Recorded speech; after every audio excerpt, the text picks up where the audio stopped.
Buenas tardes a todos. Bueno, yo les voy a, ya les dijeron el título, va a tener un fuerte sesgo hacia las ciencias ambientales y agroforestales. En realidad yo quisiera hablarles primero, ¿no?, de que todo inicia con ese cuerpo natural de la superficie de la corteza terrestre que nosotros llamamos suelo, aunque claro, hay múltiples conceptos y cada quien elige el que más confianza le tenga.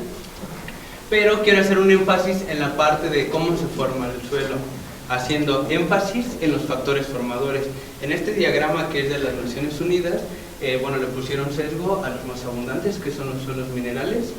Entonces, bueno, tenemos el material parental, aquí van a aparecer los factores formadores, el cual a partir de la interacción con otros factores, bueno, que son ambientales, principalmente asociados al agua y la temperatura, lo que va a suceder es que esa roca o el material parental se va a disgregar, va a sufrir una serie de procesos de intemperismo físico y químico, los cuales a través de los organismos y todos ciertos factores a través del tiempo van a derivar en una serie de procesos que se pueden simplificar en adiciones que pueden ser tanto minerales como orgánicas. Todo lo que se adiciona es sujeto de ser transformado, ya sea en elementos o moléculas simples o en moléculas más complejas. Esto se hace una fiesta ahí, se empiezan a distribuir en todas las direcciones, como ya sabemos, y como el suelo es un sistema abierto, además de las adiciones también puede haber pérdidas. Hoy día ya normalmente lo que se tendría que hacer es incorporar el factor antrópico, ¿no?, para como un factor formador, pero bueno, vamos a considerar las condiciones estándar. Entonces, a diferentes intensidades todos estos procesos se van a dar para dar lugar al perfil de suelo que hemos estado viendo a lo largo de este día, ¿no? Entonces podemos tener desde suelos muy someros a suelos muy profundos en función de la interacción de todos estos factores. Sin embargo, lo que sí es una constante son las proporciones que van a haber a lo largo del perfil de suelo. Esto es, la mitad del suelo va a ser fracción sólida, ¿no? En este ejemplo, alrededor de la mitad es una fracción mineral, una pequeña parte que es orgánica, aunque hemos visto que puede llegar a ser hasta el 15%, como nos presentaron en la mañana. Y otra parte es la fracción líquida y gaseosa. Aquí es muy importante resaltar que todo esto está contenido en los poros. Normalmente cuando se habla de fertilidad o demás, se habla de los nutrientes y demás que pueden estar en esta parte de la fracción, pero todo está contenido aquí. ¿Por qué resalto esto? Porque esta composición promedio realmente va a cambiar a lo largo del perfil y en múltiples direcciones. ¿Cómo es esto? Esas proporciones, en función de todo lo que ya les mencioné, van a cambiar. Entonces vamos a tener diferentes capas u horizontes que nos van a decir, por decir, aquí vamos a tener una mayor proporción de materia orgánica, aquí va a ser principalmente el material parental, pero así como hay variaciones en sentido vertical, en términos de mapeo, a lo largo del paisaje, vamos a tener que, en función de la variación de todos estos factores, van a cambiar los suelos, y aquí como se ve aquí los horizontes, pero como lo acabo de mencionar, la variación de esto también indica variaciones en la proporción de sus componentes. Estos componentes van a derivar en las propiedades de los suelos, ¿sí? Entonces, la variación de los suelos y sus componentes asociados genera cambio en las propiedades a lo largo del paisaje. A lo largo de este día hemos estado viendo fotos de distintos tipos de suelos y como nos acaban de mencionar en la presentación anterior, cada color indica la composición mineral, pero también si hay contenidos orgánicos. Y múltiples factores nos van a indicar la variación de estos a lo largo del paisaje. ¿Pero por qué es fundamental saber esto? Porque la interacción de las propiedades de los suelos y su entorno, hay que aclarar que no siempre el suelo es el suelo, determinan múltiples funciones que permiten la vida en la Tierra. Entonces este diagrama ya lo vimos en la mañana, solo lo voy a fragmentar un poco. Las funciones son la base para las infraestructuras humanas, ya que la gran mayoría de lo que construimos es directamente sobre el suelo. El suministro de materiales para construcción, como la arcilla para la construcción. La herencia cultural, en realidad la presentación anterior habló sobre eso. Me da gusto no haber escogido un ejemplo de ese caso, porque aquí lo que metí fue lo que encontraron apenas en Tultepec, los mamuts. y aunque es muy importante las técnicas novedosas, en realidad aquí simplemente por variaciones de textura los investigadores pudieron hacer múltiples diferencias. También es fuente de productos farmacéuticos y recursos genéticos. Aquí les pongo nada más algo que acaba de salir hace casi como mes y medio, en donde encontraron en la región de los Tuxtlas un nuevo antibiótico, ¿no? Y esto pasa todos los días. Requiere mucha investigación, pero pasa todos los días. También tiene que ver con la purificación del agua y reducción de la contaminación del suelo, lo vimos también en las presentaciones de la mañana. Esto es particularmente importante en áreas agrícolas, pero también es importante para la recarga del acuífero. Es hábitat para organismos, regulación de inundaciones, porque ya sabemos que un suelo que es bien agregado, está bien agregado, permite la infiltración. Una vez que sellamos los suelos, ya no se da la infiltración y toda esa agua pues se queda arriba, ¿no? Produce las inundaciones. También, bueno, aquí lo englobo porque están altamente asociados.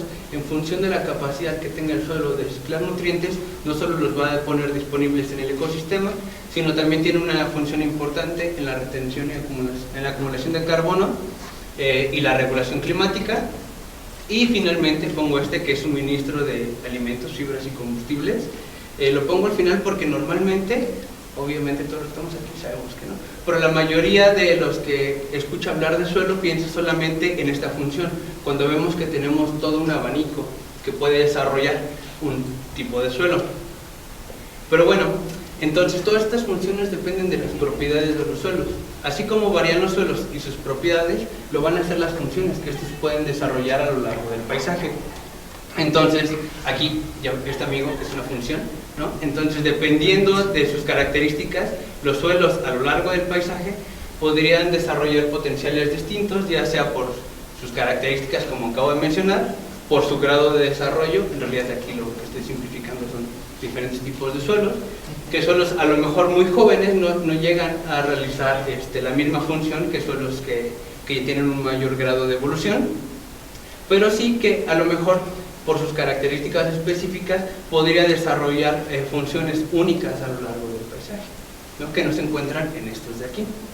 Pero bueno, ¿cómo se relaciona esto con los objetivos de desarrollo sostenible de la ONU? Me voy a tener un poco en explicarlos. Estos objetivos se desprenden de la Agenda 2030 para el Desarrollo Sostenible. Básicamente lo que hace es apremiar a los países para que adopten medidas y le den seguimiento a estas medidas para promover la prosperidad al tiempo que se protege el planeta. Entonces, como tales, lo que hacen es constituir una herramienta de planeación que está fragmentada en diferentes metas específicas por objetivo. De ahí que yo lo que les propongo, ¿no?, para que analicemos esto, es ver, bueno, los diferentes objetivos, las metas y, bueno, por cuestiones de tiempo, elegir las que fácilmente se pudieran relacionar con los suelos. Y entonces aquí están las 17 metas de desarrollo sostenible. En realidad todas estas son ambiciosas, son visionarias y requieren la participación de todos los sectores y también requieren el conocimiento de múltiples disciplinas. Hay que entender eso. Aquí lo que voy a hacer desde nuestra parte, pues relacionarlo un poco a los suelos, y en realidad se pueden relacionar con casi todas, solo que por cuestiones de tiempo vamos a ver estas, tomando como columna vertebral hambre cero. Entonces lo vamos a relacionar con el objetivo 6, que es agua limpia y saneamiento. Entonces, una meta de hambre cero es duplicar la productividad agrícola, cosa de nada, ¿no? Pero vamos a tomar un ejemplo, que es el riego con agua residual. Eso, esta aplicación de agua residual se ha incrementado mucho en los últimos años, es particularmente importante en México y China. Tiene las ventajas de optimizar el uso del agua, nos ahorramos el tratamiento, también aumentamos los rendimientos porque tiene muchos nutrientes, y en este ejemplo del Valle del Mezquital podemos ver para diferentes cultivos cómo son los rendimientos cuando se aplica agua residual en contraste con agua de primer uso, que es como el que sale de la llave, y vemos que el incremento no solo se duplica, sino que llega a ser mayor en algunos casos. Entonces, bueno, podría parecer que están en sintonía estos dos objetivos. Sin embargo, tiene la desventaja de que con esta agua también vienen patógenos, vienen fármacos, hay desbalances nutricionales, ensalitramiento, y en lo que me quiero abordar ahora es en los riesgos para la salud pública. Porque hemos visto que dentro del suelo hay agua, pero también hay nutrientes y están los organismos. Entonces la rizosfera del suelo y el sistema poroso pueden ser hotspots para la dispersión de genes de resistencia a antibióticos.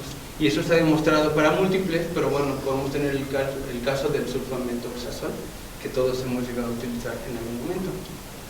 Entonces realmente es un serio riesgo para la salud pública. Nuevamente, una meta de agua limpia indica que se debe de mejorar la calidad del agua, reduciendo la contaminación, minimizando la emisión de productos químicos y reduciendo el porcentaje de aguas residuales sin tratar. Entonces, buscando eso, normalmente, por ejemplo, la Conagua podría invertir millones y millones de pesos en plantas de tratamiento. Sin embargo, a veces no se considera que, bueno, aquí lo que dice, ¿no? Se busca realizar programas relativos al agua, pero aquí en este ejemplo, nuevamente en Mezquital, les muestro una serie de parámetros como puede ser sólidos suspendidos, fósforo, plomo, cianuros y, bueno, varios bichos, como estos tienen ciertos valores que llegan a ser, bueno, así en los emisores, es decir, el agua que viene directamente de la ciudad, y entonces aquí tenemos los valores para los mismos parámetros en agua de pozos. Una vez que ya llegó, se regó, pasó por el suelo, podemos ver que la eficiencia realmente es alta, llega a ser del 70 al 100% en la disminución de los valores de estos parámetros, y los bichos prácticamente los desaparecen, ¿no? Entonces muchas veces se invierte mucho dinero en realizar infraestructura, cuando en realidad podríamos hacer un buen manejo del suelo y hacer trabajo gratis, por así decirlo. Entonces, eso me lleva directamente con nuestro siguiente objetivo, que es la vida submarina. Normalmente cuando hablamos de suelo uno no pensaría que puede tener efectos sobre la vida submarina. Sin embargo, nuevamente, con la visión de duplicar la producción agrícola, normalmente lo que hemos visto se aplican agroquímicos. Un objetivo de vida submarina es prevenir y reducir significativamente la contaminación marina, en particular por las actividades realizadas en tierra. ¿Esto por qué?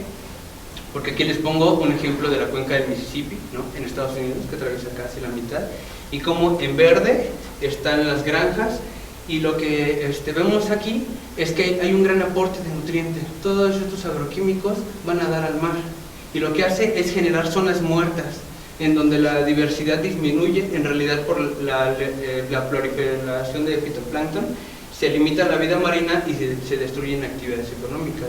Y zonas muertas como estas se cuentan por decenas a lo largo del planeta. Entonces los suelos son importantísimos, incluso para la vida marina, ¿sí?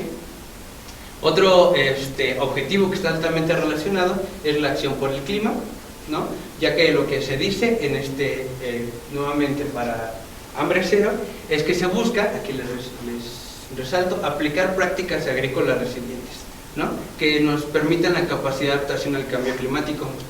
Y está altamente relacionado con acción por el clima, el objetivo que nos dice que lo que debemos de buscar es fortalecer la resiliencia. Sin embargo, aquí más que un ejemplo, yo les plantearé la pregunta: ¿realmente conocemos cuál es la resiliencia de los suelos? ¿No? Hoy día se produce los mapas de suelo a escala 1 a 1 millón, 1 a 250,000.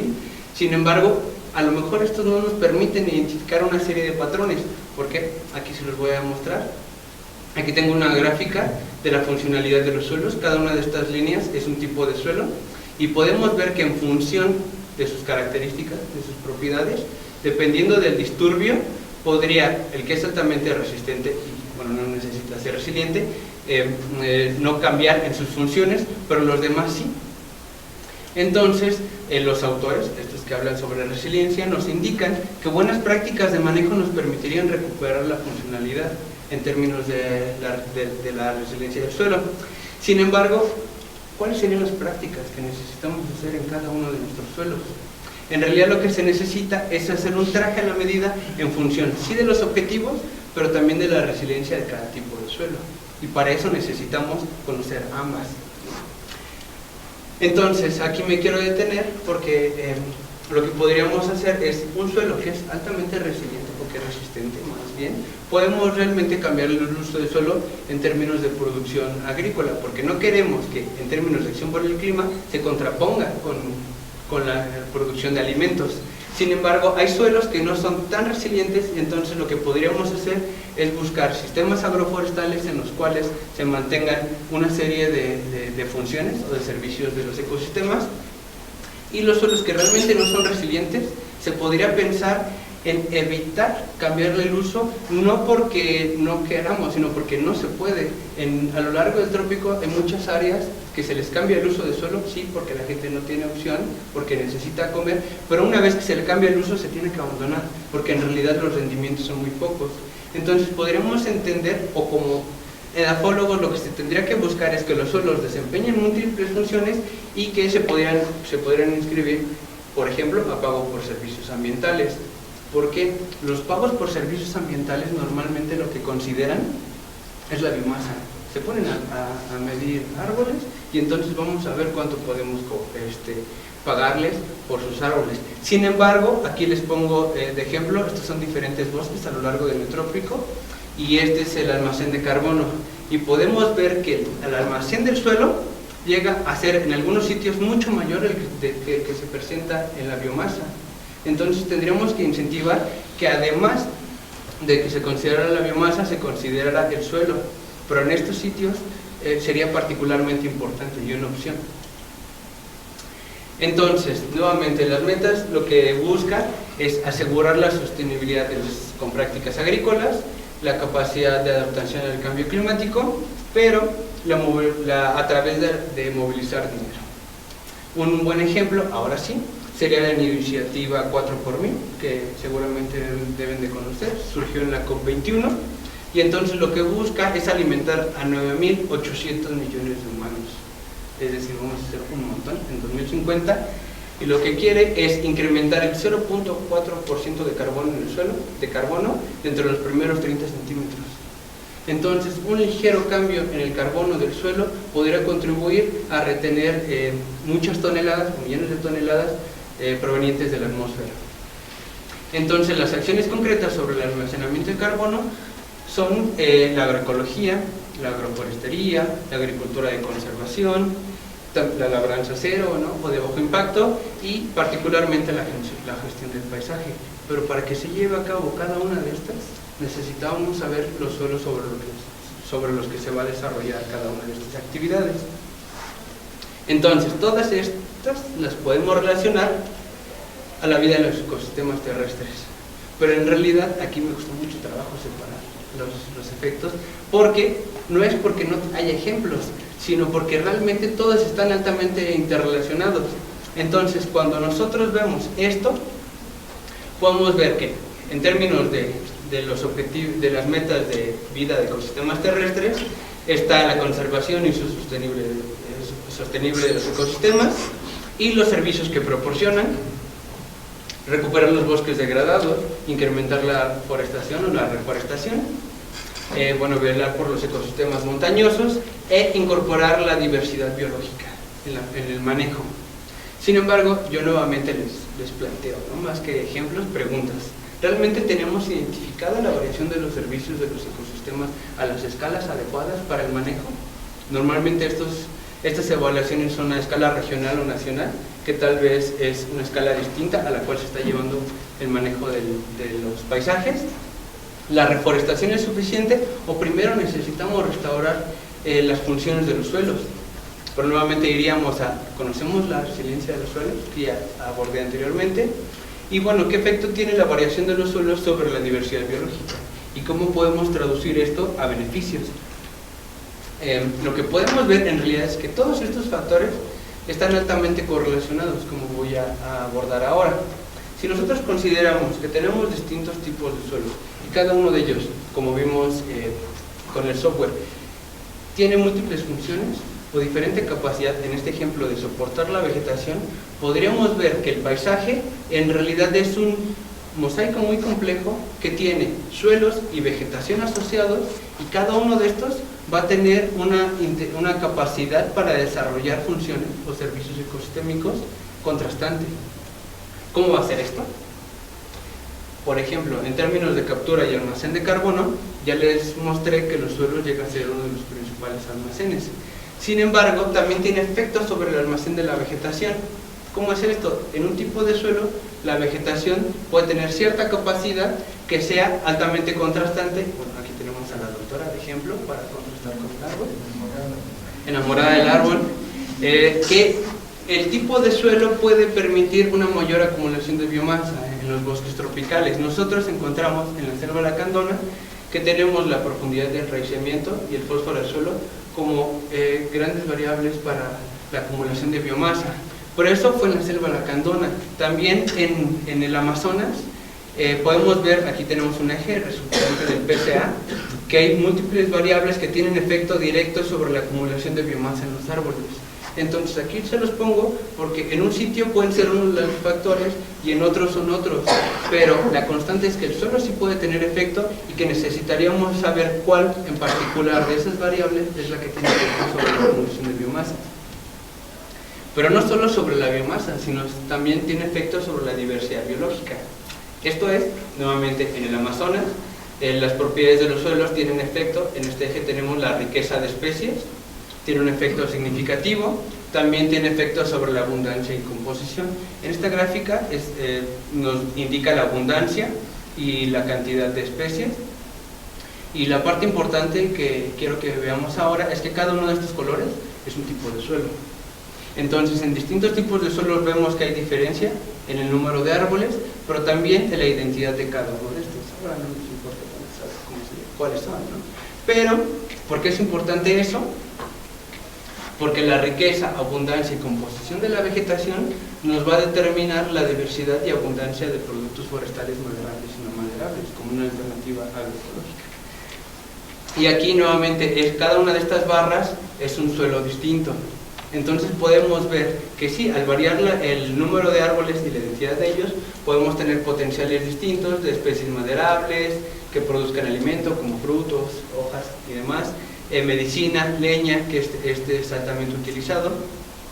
Pero ya les mencioné que todas estas especies están distribuidas en función, bueno, grandemente afectadas por las propiedades de los suelos. ¿Sí?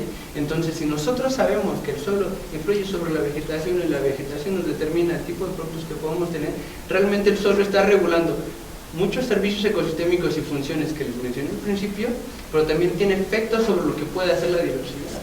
Entonces, cuando encuentran un biólogo y les diga, sí, es que los servicios ecosistémicos dependen de la diversidad, pues sí, pero en muchos sitios esa diversidad también está influenciada, no digamos que condicionada totalmente, pero sí altamente influenciada por las propiedades de los suelos.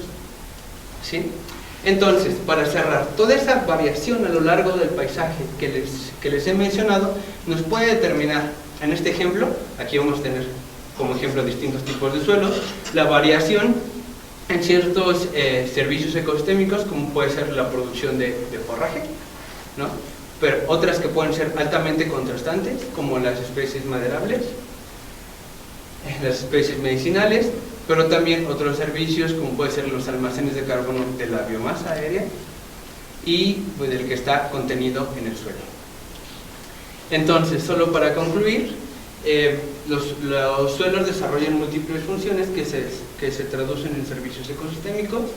Estas funciones, a partir de la variación de sus propiedades y de los factores formadores, cambian de magnitud a lo largo del paisaje. Entonces, cada una de ellas a diferentes escalas contribuye al bienestar de la humanidad. Por lo tanto, los objetivos de desarrollo sostenible como herramienta de planeación necesitan integrar la evaluación, manejo y protección del suelo para el cumplimiento de sus metas. Aquí viene algo importante: debido a la multifuncionalidad de los suelos, para ayudar al cumplimiento de múltiples objetivos, solo necesitamos proteger el suelo. Sin embargo, para ello es urgente conocerlo y valorarlo. Bueno, les decía que era el último, pero en realidad hace unos días salió la noticia con información del Financiero que el jefe de la oficina de presidencia nos dice que no se ha cumplido con ninguno de los objetivos de la Agenda 2030, ¿no?, en México. Entonces, es urgente, es apremiante por todo lo que les acabo de mencionar, pero también por lo que les acabo de demostrar la ciencia del suelo y nosotros como científicos que nos dedicamos a estudiar y analizar el suelo, tenemos un papel importante en el cumplimiento y desarrollo de estas. Gracias.